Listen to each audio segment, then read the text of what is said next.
Ja, de eerste.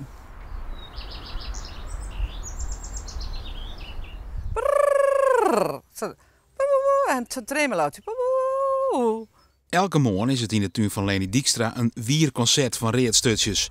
Voor mij binnen ze uit zijn plaatsje in een boek dreigt te filmen. Maar met een webcam die in dit nestkastje komt, giet dat grif makkelijker. Maar hoe komen de meesten van Beleefde Lente nou krijgt bij de reedstukjes van Leni Dijkstra? Ik zeg vorig jaar zo vallen dat ik dacht, en toen zien ze alle jongen, overal. Ze vliegen waar wij nu zitten en aan de zijkant van het huis. En het is echt dat ik dacht, het is werkelijk fantastisch. Ik bel eens even, zie dat ecologisch bureau op hier. Of dat eigenlijk normaal is, of dat het bijzonder is, dat wist ik eigenlijk niet. Dus zij is eigenlijk een beetje komen.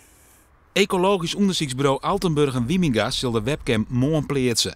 Voor het bureau is het onderdeel van een groter onderzoek naar het reedstukje. Het is dikwijls nog maar een vraag of de vogel het nestkastje broeken zal. Dat is nog geen vanzelfsprekendheid. Hij broedt eigenlijk net zo graag in een natuurlijke holte. Dus spannend. Wat is de kans? Durf ik eigenlijk niet te zeggen. Nee, het is niet, de soort is niet gewoon hier op dit erf om in nestkasten te broeden. Dus ik weet het eigenlijk niet. Nou ja, als het worstlagen, dan is het nest zat te zien via de site beleefdelente.nl. Hoe dan ook, Leni Dijkstra zocht uit naar de beelden.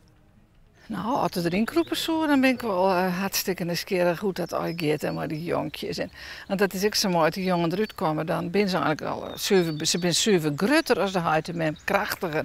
En ik denk, de huitemem hebben een hele leven eigenlijk opofferen voor die vogeltjes. Of leven zo'n periode. Dan huitemem ben meeger en zutterig en de jongen ben prachtig. Ben krek meisje.